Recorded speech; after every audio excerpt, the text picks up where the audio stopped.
This episode is brought to you by Google Chrome. You think you know a browser, but Gemini and Chrome? That's new. It can help you with practically anything on the web, like restoring a vintage motorcycle from a 50-page restoration blog, or finally break down that long article you've had open for weeks. Gemini and Chrome is here for it. Ready to make anything online make sense? There's no place like Chrome. Check responses, setup required, compatibility and availability varies, 18+. Are all batteries the same? That's like asking if all soccer players are the same. Take Messi, the most decorated player ever. Is there any other player who has achieved that? No, just him. Now take Duracell. Is there any other battery with power boost ingredients inside? No, just Duracell. Remember, goats only trust goats because they're built different. And Messi only trusts Duracell. Salut à toutes, salut à tous, 5e étape du Tour de France. On monte encore de quelques degrés, ça je pouvais dire parce que je suis au bord de la route et que j'ai un tantinet chaud, encore plus que d'habitude. Mais moi bien sûr, j'ai pas 160 km de vélo à faire, je peux rester assis sur ma chaise sous mon parasol alors que les pauvres coureurs, ils doivent rouler. Aujourd'hui une étape qui devrait convenir aux sprinteurs parce que le final est plat. Attention quand même à la côte de Balex, 1 km 300 à 7,5% de moyenne. Donc c'est quand même une côte assez difficile. Située à 25 km de l'arrivée, il est possible qu'une équipe comme la Lidl Trek se mette à rouler comme des malades dans cette ascension pour que Mats Pedersen passe, mais que les autres sprinteurs soient en difficulté. Et les autres sprinteurs, les favoris du jour, c'est Jasper Philipsen, c'est Tim Merlier, c'est Olaf Koy. Mais on a aussi Bidiam Girmay, Soren Verheycold, Milan Fretin, Arvid De Klein, Pavel Bittner, Fernando Gaviria, Phil Bauhaus, Pascal Ackermann ou encore Max Canter. Donc voilà, il y a beaucoup de sprinteurs qui espéront passer sans encombre cette difficulté ou du moins être lâchés peut-être, mais rapidement revenir dans le final pour aller se disputer la victoire. Enfin, après 5 étapes, les sprinteurs auront-ils droit à leur heure de gloire dans les rues de Pau ? Réponse tout de suite. Chute de Bellocchi juste devant Armstrong qui est parti dans le terrain. Et attaque de Pierre Rolland. Voilà ce que nous disons depuis le début de ce Tour de France. Une chute terrible. Christopher Froome à pied. Mais quelle image du Tour. On n'a jamais vu ça. 100% cyclisme, le podcast du vélo en direct. Ça va Marion? Désolé.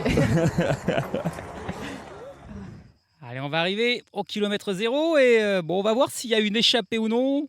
Il y a toujours une étape dans le Tour de France où personne n'attaque.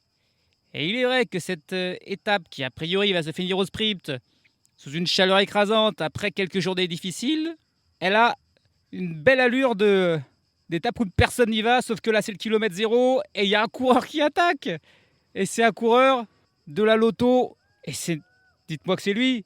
Est-ce que c'est Baptiste Wachtshofer? Mais oui, il n'y avait que lui. S'il y en a un qui... Putain, mais je l'adore, mais qu'est-ce que je l'adore. Formidable Baptiste, lui qui était le garde du corps d'Arnaud Delis, mais Arnaud Delis n'est plus là, il n'a pas réussi à le sauver. Et du coup, aujourd'hui, il n'y a personne qui est motivé, tout le monde a la flemme. Même les cours de la Cararoile, là, ils y vont pas, mais Baptiste Wachtshofer, il attaque dès le kilomètre 0. Et il est peut-être parti pour se faire une journée tout seul à l'avant. C'est magnifique, c'est le panache, c'est Baptiste, c'est mon chouchou. Il est tout seul à l'avant, personne qui ne le suit. Et pas sûr que quiconque le rejoigne dans ces prochains kilomètres. Peut-être le scénario de la course là est déjà écrit jusqu'à la fin. Il n'y a personne qui n'a le courage de Baptiste Wachtshofer. Personne d'autre qui n'a osé aller à l'avant, l'accompagner. Il a attaqué dès le kilomètre 0, personne ne l'a suivi et personne n'a tenté ensuite de le rejoindre. L'écart qui est désormais de 3 minutes 20 d'avance. On est parti depuis une trentaine de kilomètres. Ils viennent juste de passer devant moi, Baptiste Wachtshofer, puis donc le peloton. C'est une mission quasi impossible, mais dans le vélo, on ne sait jamais. Avec des circonstances un petit peu particulières, il pourrait peut-être résister jusqu'au bout au peloton. C'est vraiment là, c'est une chance sur 1000, mais sait-on jamais. Dans le peloton, c'était d'abord l'Uno-X de Thorsten Trein qui s'était mise à rouler pour faire honneur, bien sûr au maillot jaune, mais désormais c'est l'Alpecin Première Tech, l'équipe de Jasper Philipsen. Un des grands, si ce n'est le grand favori du jour. On veut prendre aucun risque de la part de cette équipe et donc on prend quand même Baptiste Wachtshofer au sérieux, même s'il est tout seul devant.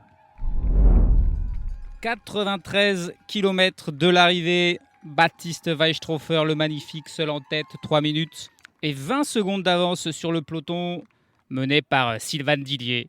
Qui d'autre là aussi Là, c'est vraiment un scénario. Baptiste Weishofer, seul en échappée. Sylvain Dillier qui mène le peloton. L'équipier de Jasper Philipsen qui régule cet écart. Une étape tranquille. En plus, le sprint intermédiaire qui sera intéressant à suivre quand même parce qu'il y aura de la bataille. Il y a lieu plutôt sur la fin après 115 km. Il y aura quelques petits points de la montagne à prendre au sommet de la côte de Balex après 130 km. Mais voilà, sinon c'est tout. On a donc le temps de faire le focus sur un coureur. Alors je sais pas, j'hésite sur qui faire. Tiens, pourquoi pas Baptiste Weishofer. Le Français de la Lotto Intermarché qui a commencé tard sa carrière. Il a 26 ans.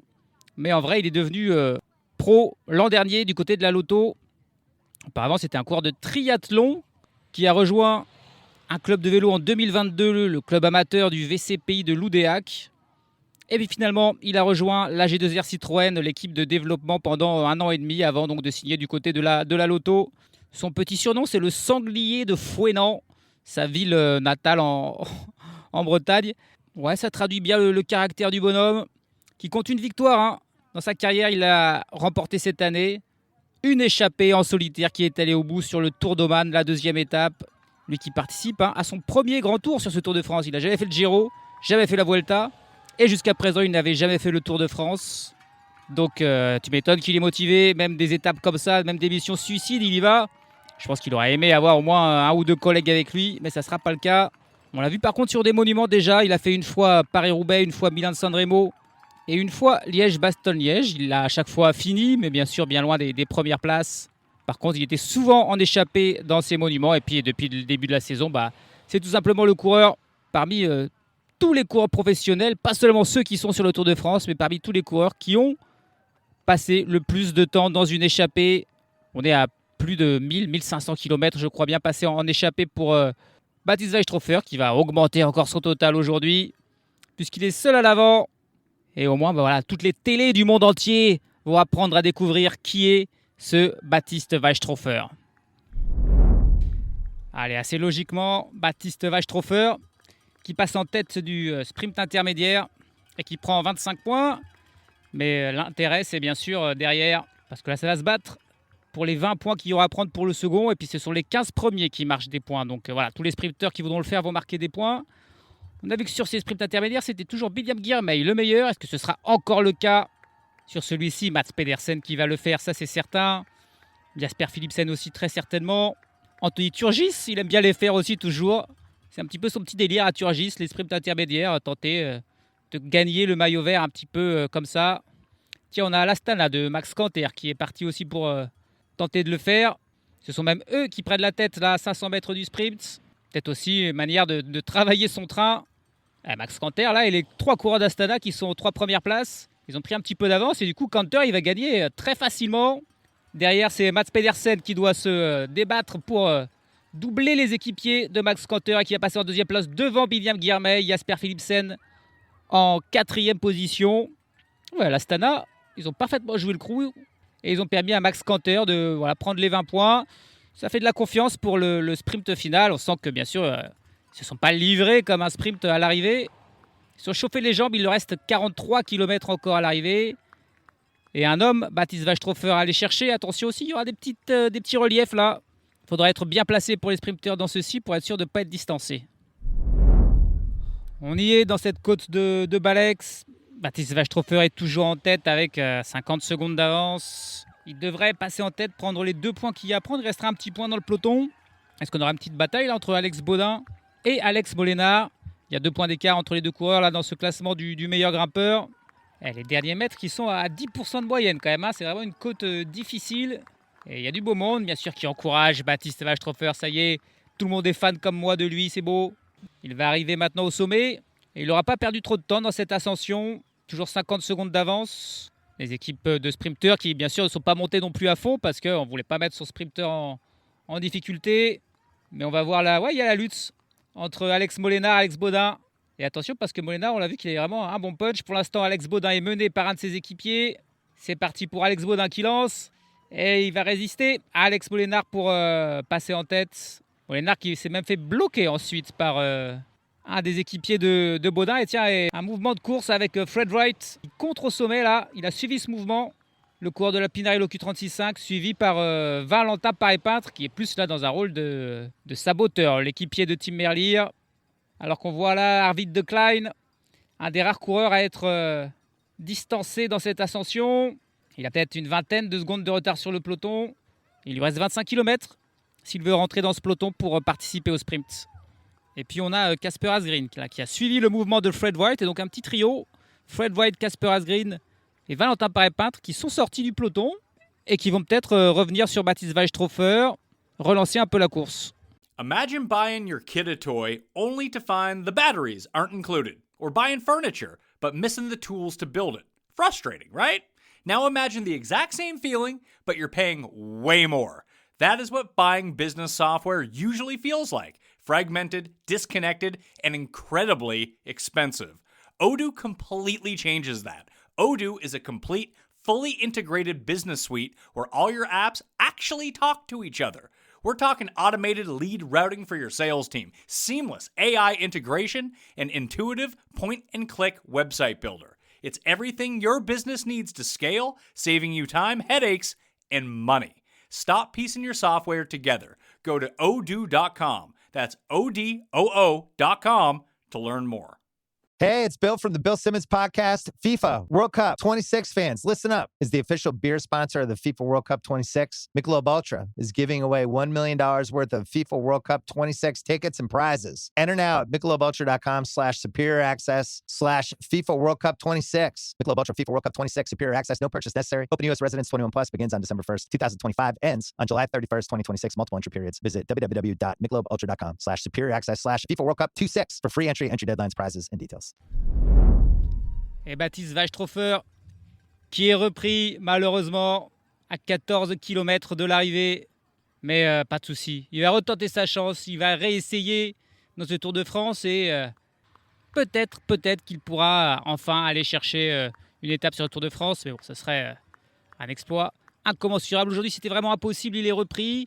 Et désormais, on va tranquillement filer vers le sprint. Un sprint dans lequel ne participera probablement pas Arvid de Klein.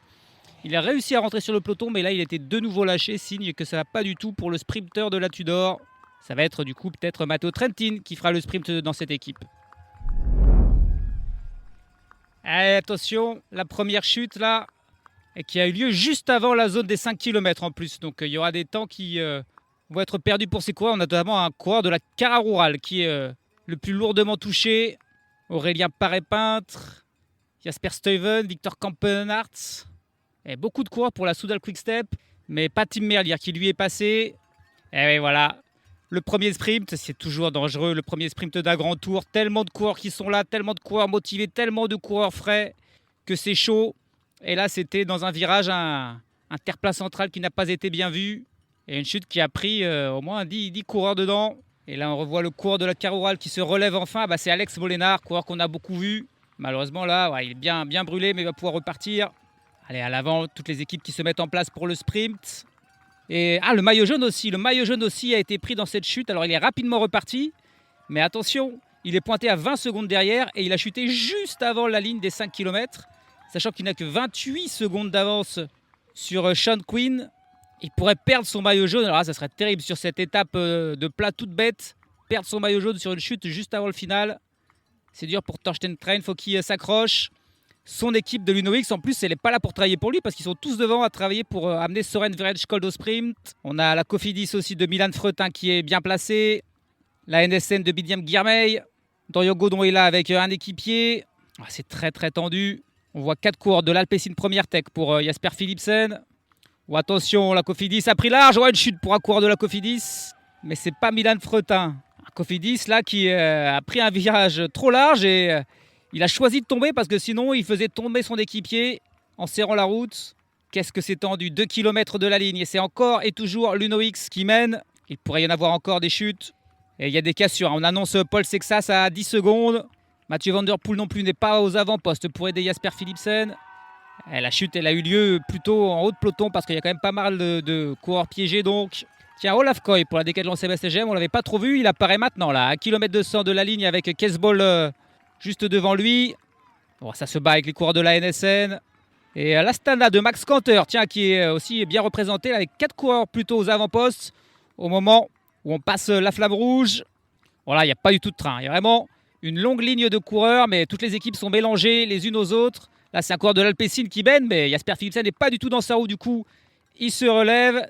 C'est la Cofidis et l'Astana qui sont les mieux placés pour Max Canter et pour Milan Fretin.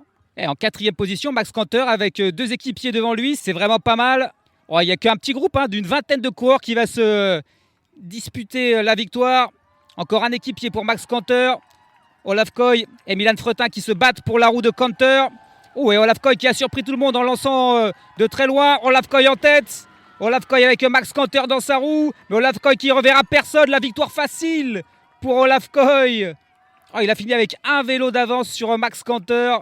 Et derrière, il y a des cassures de dingo, vraiment. Ils sont qu'une vingtaine de coureurs à être arrivés ensemble. Et là, on a le groupe avec Paul Sexas, avec Tadej Pogacar. Et juste derrière, un peu plus loin, Torstenstein avec Jonas Vingegaard. On verra s'il y aura du temps de perdu pour tous ces coureurs. Parce qu'il y avait quand même une petite cassure. Un sprint qui était vraiment pas très net du tout. Il y avait 2 équipes qui étaient pas trop mal, la Cofidis et l'Astana. Olaf Koy, il était dans la roue de Max Canter. Et il n'a pas attendu que Canter lance. Il a lancé avant lui, au coude à coude avec Fretin. Et ouais, il décide de lancer. Et Max Canter, en fait, il était un petit peu piégé par son équipier qui avait commencé à décélérer. Et du coup, il a eu du mal à revenir. Et derrière, il y a Tim Merlier qui revient pour aller prendre la 3e place. Philipsen, Pedersen, Girmay sont derrière. Il y a un coureur de la Lotto aussi qui a fait le sprint là. C'est Hub Hartz. Pas d'Arnaud Delis, mais Hub Hartz qui vient faire 4e. Sprint étonnant, sprint nerveux, des chutes. Et la victoire pour l'équipe française de la Décathlon avec Olaf Koy. Sa première participation au Tour de France. Il a rejoint la Décathlon pour être sur le Tour de France parce qu'on ne l'amenait jamais quand il était à la Visma. Et il a bien fait. Puisque pour le premier sprint de sa carrière sur le Tour de France, il s'impose. Et il s'impose en plus facilement. Il comptait déjà 3 victoires d'étape sur le Giro qu'il avait remporté en 2024 et en 2025. Il n'a encore jamais participé à la Vuelta, donc forcément il n'a pas de victoire. C'est son première participation au Tour de France. Et voilà donc sa première victoire pour Olaf Koy, le jeune Hollandais de 24 ans qui a surpris l'an dernier en quittant la Visma The Bike pour rejoindre la Décathlon. Et bon choix. Choix gagnant au final, alors que c'était vraiment pas sûr qu'il participe au Tour de France à cause d'un début de saison tronqué et bien sûr de la présence de Paul Sexas. On voulait construire peut-être une équipe autour de Sexas. Finalement, on a quand même emmené Olaf Koy. Et on a donc bien fait, c'est déjà la 51e victoire de sa carrière. C'est quand même pas mal pour un coureur donc de seulement 24 ans. Aujourd'hui, il s'est imposé facilement devant Max Canter et Tim Merlier. Le top 10 complété par Hub Hartz, Jasper Philipsen, donc seulement 5e, Binyam Girmay, Mats Pedersen, Milan Fretin qui était pourtant parmi les mieux placés là, avec Canter et Koy. Il ne fait que 8e, juste devant Anthony Turgis et Soren Verenskold. Un groupe de 19 coureurs seulement qui a fini ensemble. Et puis à 14 secondes, on retrouve le groupe avec Tadej Pogacar, avec Evenepoel, avec Paul Sexas, Vingegaard et avec le maillot jaune Torstenstein qui va donc garder sa tunique. Il y a pas mal de coureurs qui ont perdu aussi 1 minute, 2 minutes au final, dans ce final un petit peu haché par les chutes.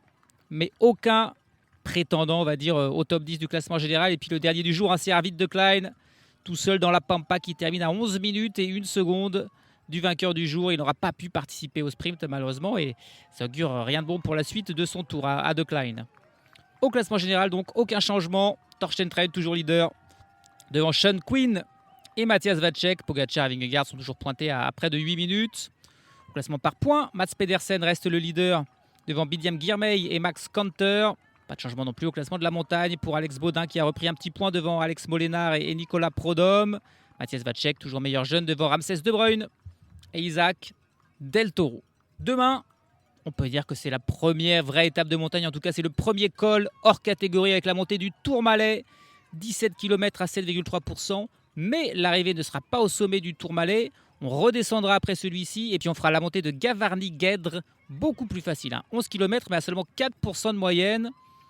Autrement dit, à moins d'une attaque déjà de Pogacar dans le Tourmalet qui finirait en solitaire, on pourrait avoir les favoris qui finissent encore ensemble pour un sprint en petit groupe ou aussi possibilité, pourquoi pas, pour une échappée de costaud d'aller chercher la victoire. Ça sera la 6e étape et elle devrait être un petit peu plus animée que cette 5e étape qui n'a dû son salut qu'au formidable Baptiste Weistrofer. On verra qui seront les héros demain sur 100% cyclisme. Et maintenant, il faut que je reprenne la route et que j'aille trouver une place pour cette étape de demain. Salut à tous, salut à toutes. I'm Serena Williams, and I'm healthier on Ro. I've lost 34 pounds in a year with GLP-1s, diet, and exercise. On Ro, you can access GLP-1 options, including the first FDA-approved GLP-1 pill for weight loss. Go to ro.co/journey to see if you qualify. 14 to 20% average weight loss in 1 year in non-diabetics with obesity or overweight with a weight-related medical condition versus 2.2% to 3.1% in placebo arm. RX only. To stay informed about serious side effects, go to ro.co/safety.